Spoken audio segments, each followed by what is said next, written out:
Ինչպես կրայեցիք, գտնվում ենք Լոռու մարզկենտրոն Վանաձորի հայքի հրապարակում, շատ խորհրդանշական վայր, Վանաձորի կենտրոնական հատված։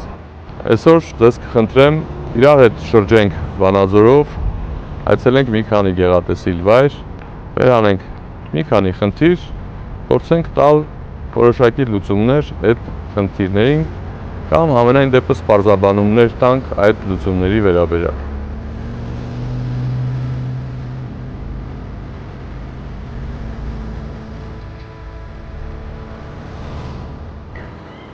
Ծնվել մեծացել եմ Վանաձորում, Խորհրդային Միության տարիներին Կիրովականում, ես նաև ինձ այդպես եմ դիրքավորում, որպես կիրովականցի ավելի շատ, Վանաձոր անունը քաղաքը 90-ականների սկզբից է կրում, ավագ սերնդի մոտ ավելի շատ քաղաքը ընկալվում էր որպես կիրովական, մատաղ սերնդի մոտ արդեն ավելի շատ Վանաձոր, սա իմ հայրենիքն է, այստեղ ծնվել, մեծացել ենք, կրթություն ստացել, ձեր ասած սիրահարվել, ամուսնացել եւ իմ կյանքը ամբողջությամբ մեծ հաշվով կապել եմ Վանաձորի հետ, այս քաղաքի հետ ու Լոռու հետ։ Մինչ օրս ապրում եք դուք Վանաձորում։ Այո։ Ասացեք խնդրեմ, երբ հյուրեր եք ունենում, առաջինը ուր եք տանում։ Ճիշտ ասած, եթե խոսքը գնում է քաղաքի մասով, Վանաձորում բավականին գողտրիկ վայրեր կան, նաև այսօրվա այս վայրը ինքը եւ խորհուրդ ունի եւ Վանաձոր քաղաքի սիմվոլներից է, Գուգարասթեմի առաջնորդարանն է, բակը եւ շրջակայքը շատ գեղեցիկ, կանաչ եւ խաղաղ վայր է, նաև այստեղ ենք մեր հյուրերին բերում, բայց եթե մարզի մասշտաբով ընկալեմ, իմ համար շատ սիրելի վայր է Հաղպատի վանական վանքը, Գարունը շատ գեղեցիկ է լինում վանքը, Հաղպատ, Օձուն, Սանահին, Սեպ ու Սրբազանը Վանաձորում եւ Լոռու մարզում շատ հարգված հոգևոր հայր է եղել, 96-ից մինչև 2020 թիվը Գուգարասթեմի առաջնորդն է եղել։ Ես օրինակ իմ երիտասարդությունից հիշում եմ, որ այս ճարտարապետական կոթողը լքված վիճակում է եղել։ Գուգարասթեմի առաջնորդ դառնալուց հետո իր հովանու ներքո վերցրեց այս կառույցը, վերանորոգեց եւ ամբողջ Լոռու մարզում այդ երկար տարիների ընթացքում բավականին մեծ աշխատանք կատարեց եկեղեցաշինության ոլորտում։ Բավականին եկեղեցիներ վերանորոգվեցին, վանական համալիրներ վերանորոգվեցին, նոր եկեղեցիներ կառուցվեցին եւ 2020 թվականին Արցախյան 44-օրյա պատերազմի ժամանակ բոլոր մեր զոհված նահատակված երիտասարդների հոգեհանգստի արարողությունը ինքն է անձամբ իրականացրել եւ նաեւ այդ մարդաշատ միջոցառումների ժամանակ COVID-ի են ակտիվ փուլում հիվանդացավ եւ չկարողացավ հաղթահարել այդ հիվանդությունը, այստեղ է հողարկավորված, շատ պատվարժան մարդ, ես կցանկանայի, որ մեր հայրենիքում նման մարդիկ շատ լինեն։ Կա արդյոք Վանաձորում, ընդհանուր առմամբ Լոռիում ուժեղ կողմ, որը ըստ ձեզ չի օգտագործվում։ Իհարկե, շատ կողմեր ունի, շատ եւ ուժեղ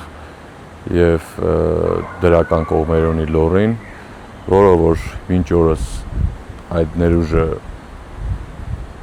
չի բացահայտվել կամ, այսպես ասեմ, մաքսիմալ չի օգտագործվել եւ չի օգտագործվում, պետք է կրկնեմ, որ Լոռին նաև մեր երկրի հոգևոր, այսպես ասած, կենտրոններից մեկն է, քանի որ խտացված է նաև այդ վանական համալիրներով, իր բնությամբ, իր այդ հզոր սարերով, ձորերով, կանաչով, անտառներով, իմ կարծիքով այդ ներուժը պետք է օգտագործվի եւ այդ ամեն ինչը պետք է վերականգնվի, իսկ туриզմի զբոսաշրջության տեսանկյունից սա ուղղակի փոքր Շվեյցարիա է։ Որն է Լորեցու միամտության գաղտնիքը եւ արդյոք նա միամիտ է, թե այնքան խելացի է, որ տպավորություն է թողում, որ իբր շատ միամիտ է։ Ուրեմն Լորեցու միամտության հետ կապված բազմաթիվ անեկդոտներ նաև կան, բայց ես պետք է ասեմ, որ Լորեցին միամիտ չէ, Լորեցին ուղղակի ազնիվ, պարզ, շիտակ մարդ է, հա։ Համամիտ է։ Եվ նաև մարդիկ, որոնք որ կարծում են, որ միամիտ է, ուղղակի իրենց խորամանկությունը կիրառելով շատ դեպքերով թերագնահատում են Լորեցուն։ Լորեցին ուղղակի պարզ եւ հասարակ։ Ես կասեի նաև զուսպ։ Զուսպ, գիտակ, նաև կրթված մարդ է, միամտության հետ չարժե շփոթել, չարժե շփոթել։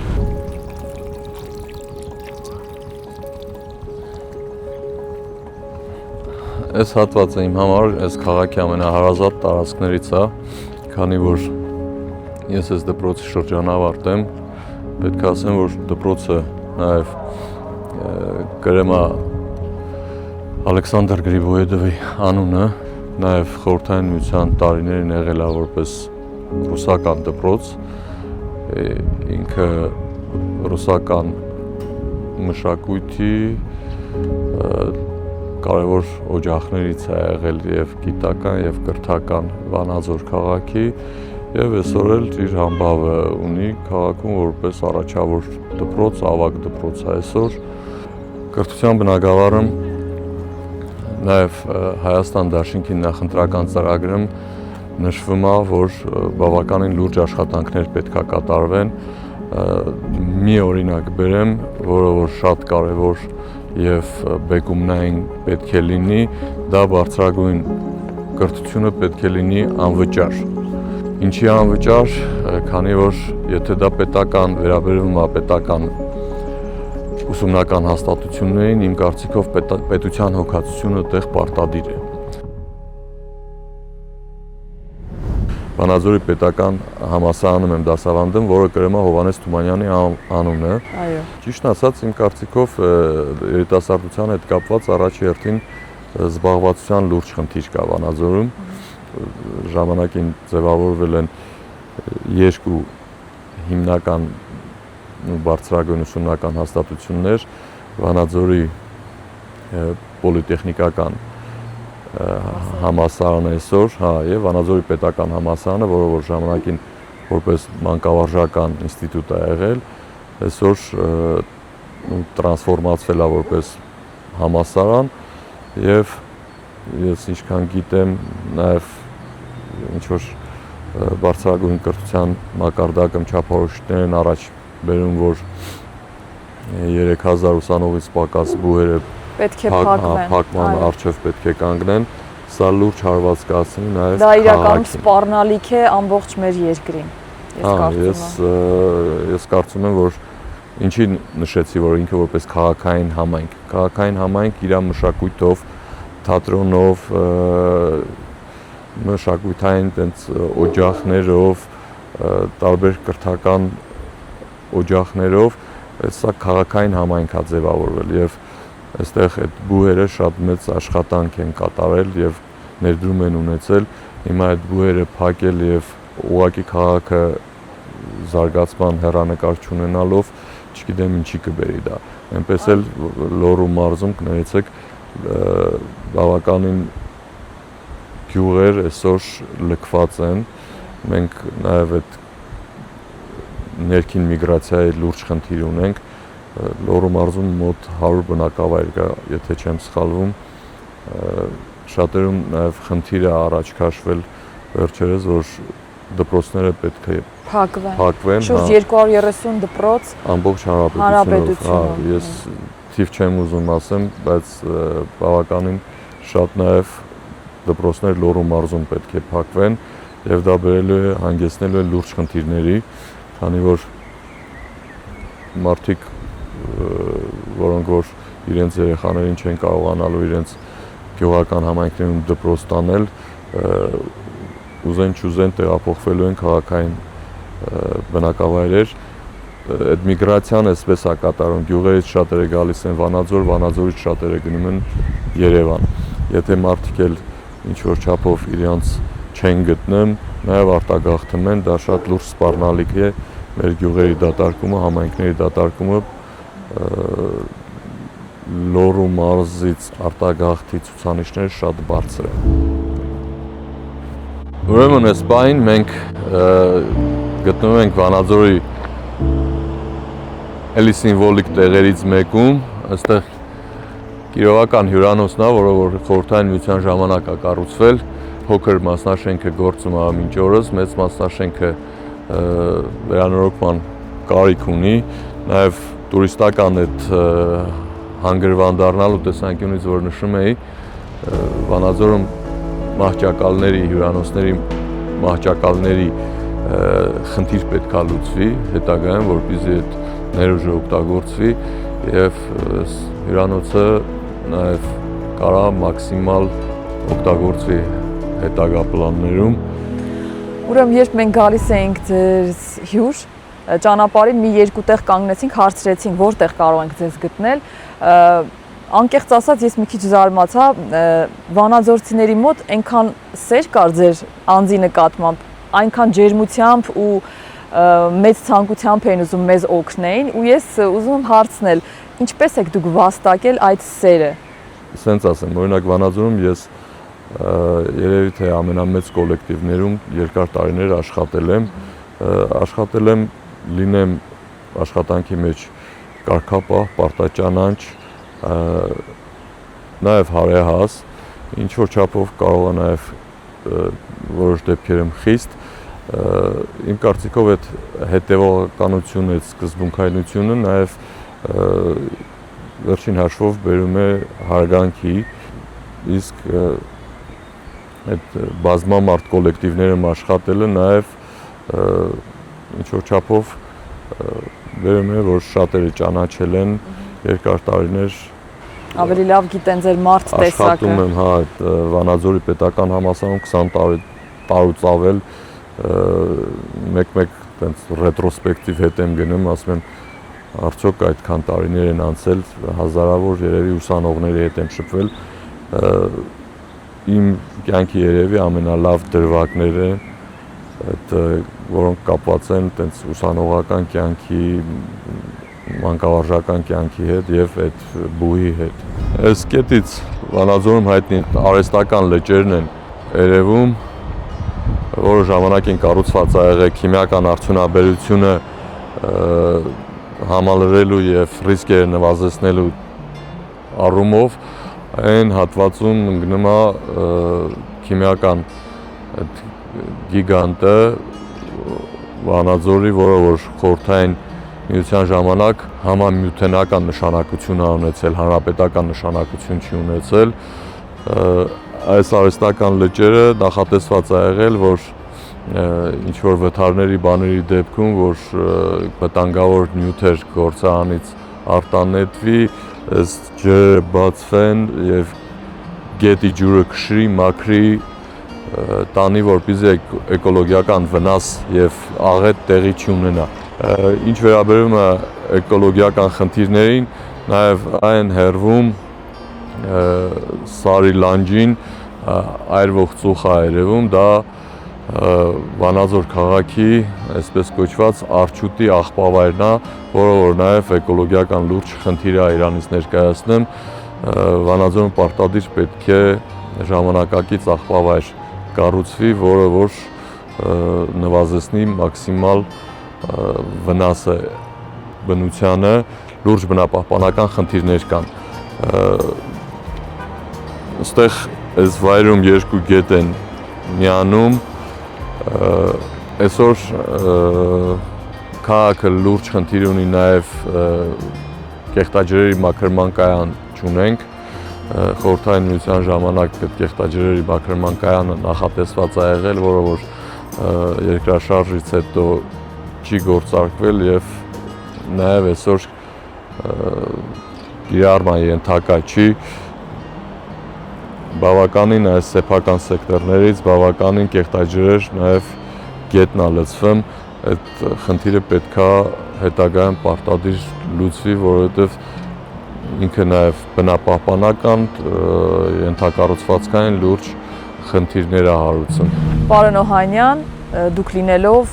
ուրեմն առաջիկա ընտրություններում Հայաստան դաշինքի падգամավորության տեխնացու, ասացեք խնդրեմ, ինչու Ռոբերտ Քոչարյանը եւ ինչ ուժ եք տեսնում դուք նրա մեջ։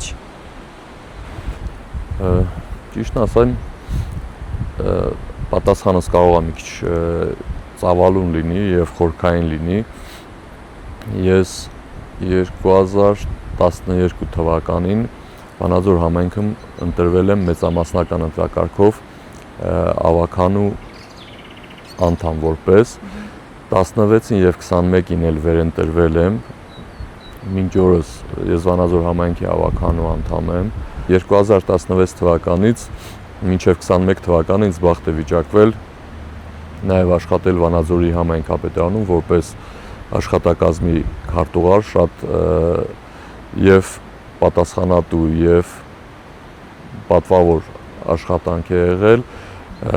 Այդ տարիների ընթացքում առանց շաբաթ-կիրակի, այսպես ասեմ, առանց գիշեր-ցերեկ, գրեթե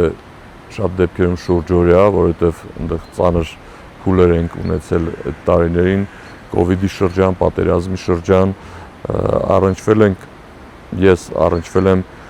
փաստաթղթերի, օրենսդրական ակտերի, օրենքների, տարբեր տիպի կարգավորումների հետ, որոնք իրենց պատմությունը սկսում են ավելի շատ Ռոբերտ Քոչարյանի ղեկավարման շրջանից։ Եվ օրենքներ, որոնք վերաբերելի են օրինակ տարածքային կառավարման հետ, տեղական ինքնակառավարման հետ, երբ վերցնում ես այդ փաստաթղթերը, տակը ստորագրած է Ռոբերտ Քոչարյան կամ, չգիտեմ, հրամաններ տարբեր նախարարությունների կարգավորումներ, չգիտեմ, կարգեր, տարբեր տիպի մեթոդական ուղեցույցեր եւ այլն, որ նախարարներ, որոնք պաշտոնավարել են Ռոբերտ Քոչարյանի կառավարման տարիներին։ Եվ այդ ինստիտուցիոնալ այդ ոլորտները կայացել են, ես կարծում եմ, հենց Ռոբերտ Քոչարյանի օրոք եւ այդ ամեն ինչը մինչ օրս շատ դեպքերում իներցիայով աշխատում է այդ ամեն ինչը մինչ օրս։ Բայց ճիշտ է դրված ռելսերի վրա։ Ռելսերի վրա ժամանակին ճիշտ է դրված եղել։ Ընդհուպ ես կարող եմ ասել, որ կան որոշակի ոլորտներ, կարգեր, պրոցեսներ, որ նաև մինչ օրս փորձում են խեղաթյուրել, բայց չի ստացվում, քանի որ ժամանակին դա իրոք շատ լուրջ հիմքերի վրա է դրված եղել եւ այսօր էլ 21 թվականին էլ ես պետք է ասեմ, որ նաև 21 թվականին եմ ընդգրկված եղել Հայաստան դաշինքի նախընտրական ցուցակում, իմ ընտրությունը կանգնել է հենց Հայաստան դաշինքի օգտին եւ ես նաև շնորհակալ եմ, որ ինձ վստահվել է, այսպես ասեմ, պայմանականորեն, Լոռու մարզի ցուցակը գլխավորել այդ մասով։ Ինչ վերաբերում է բնակարանային ֆոնդին քաղաքի, բնակարանային ֆոնդն էլ լուրջ մաշված է, մոտարապես թվերով տարեկան մի 50 միլիարդ դրամի Վանաձորի բնակարանային ֆոնդը մաշվում է։ Հույս ունեմ, որ հետագայում լուրջ ուշադրություն կդարձվի այս խնդրին, որովհետև քաղաքը 88-ի ավերիչ երկրաշարժից հետո բավականին տուժել է, իհարկե նոր թաղամասներ են կառուցվել, որոնք որ ինչ-որ չափով կիսատ են մնացել, բայց այս բնակարանային ֆոնդին լուրջ ուշադրություն պետք է դարձվի։ Մեր մարզի, իմ հարազատ Լոռու մարզի ապագայի հեռանկարների հետ կապված կուզեմ նաև երկրորդ անգամ շեշտը դնել նրա վրա, որ սա լուրջ տուրիստական ներուժ ունեցող մարզ է։ Վանաձորը ինքը իրանով պետք է ասեմ երկու Կովկասյան մայրաքաղաքների ուղիղ կենտրոնում գտնվող քաղաք է, Երևանի և Թիֆլիսի ուղիղ մեջտեղում գտնվող քաղաք է։ Ինքը կարող է ունենալ լուրջ տուրիստական հեռանկար։ Վանաձորից դեպի մի ուղղությունը դեպի Ստեփանավան Տաշիր, մի ուղղությամբ դեպի Դիլիջան Իջևան, մյուս ուղղությունը դեպի Ալավերդի այդ Թումանյանի շրջան, տեղի այդ գեղեցիկ վանական համալիրները։ Վանաձորը կարող է այսպես խաչմերուկ դառնալ, կապող օղակ, թե մարզի եւ հարակից մարզերի այդ գեղատեսիլ վայրերի տեսանկյունից գնան օրվա կտրվածքով այդ հաճույքը ստանան, գան Վանաձորում նաեւ իրենց օրը անցկացնեն Թիֆլիսի եւ Երևանի միջև այդ կապող օղակը կարող է հանդիսանալ Վանաձորը։ Այս կողմում հուշարձան ունենք նվիրված մեծ հայրենական պատերազմի զոհերին։ Ժամանակին այդտեղ ճոպանուղի է գործելուց եղել, կածանն էլ երևում է, նույնիսկ սյուներից որոշ հատվածներ երևում են։ Այդ ինքը այդտեղ նաև տուրիստական բազա է, կառուցվել Խորհրդային Միության ժամանակ, բայց էլի վերջնականապես չի գործարկվել, այդ բազան վերջի տարիներին քանդվել է, վերջերս նախագահի հետ առանձնազրույցի ժամանակ նկարագրեցինք այդ խնդիրը եւ այդ հատվածը, խոստացել է, որ պարտադիր Վանաձորում պետք է գործարկվի ճոպանուղի, այդ սարերից այն կողմ եղանակային պայմանները թույլ չի տալիս, չի երևում, այսպես կոչված երկու գագաթ ունենք, Թեժլեր եւ Մայմեղ կոչվող, այդ սարերից այն կողմ Հանքավանն է ընկնում, Հանքավանը Ծաղկաձորը, այնպես որ նույնիսկ հետագա պերսպեկտիվայում կարելի է այ Վանաձորից ճոպանուղիներով կապել Վանաձորը Ծաղկաձորի հետ եւ զբոսաշրջիկները, հյուրերը արտասահմանից եկող կարող են քաղաքից քաղաք նաեւ զբոսնել, ճանապարհորդել կոնկրետ ճոպանուղու միջոցով եւ պարոն նախագահ խոստացավ, որ պարտադիր այդ ծրագիրը պետք է իրականացվի։ Դե ինչպես փորձը ցույց է տալիս, պարոն նախագահը եթե խոստանում է մեկը, անպայման անում է 10-ը։ Դե ինչ պարոն Օհանյան ջան, շատ շնորհակալություն հաճելի զրույցի համար։ Ռիփսիմե ջան, շատ շնորհակալություն։ Ես էլ եմ հուսով եւ հավատքով լի, որ ամեն ինչ պետք է որ լավ լինի։ Սիրելի վանաձորցիներ, լոռեցիներ, հիմնախնդիրները շատ են, լուծումները բազմաթիվ, բայց այդուհանդերձ բոլորիդ խնդրում եմ առաջիկա ազգային ժողովի ընտրություններին ակտիվ մասնակցություն ցուցաբերել եւ գնալ ձայնը տալ արժանապատվություն ունեցողներին, արդարության կողքին կանգնողներին, հմուտներին, փորձառուներին, քանի որ մենք պետք է տեր լինենք մեր երկրին, մենք բոլորս պետք է կառուցենք մեր վաղվա օրը, որպեսզի մենք բոլորս տեսնենք այս սարերը, ձորերը, ունենանք մեր եկեղեցիները, տեր կանգնենք մեր արժանինքներին, մշակութային ժառանգությանը եւ ամենակարևորը խտրականությունը եւ մասնատումը, որը որ կա մեր հասարակության մեջ, նվազեցնենք եւ վերջ դնենք այդ պառակտմանը։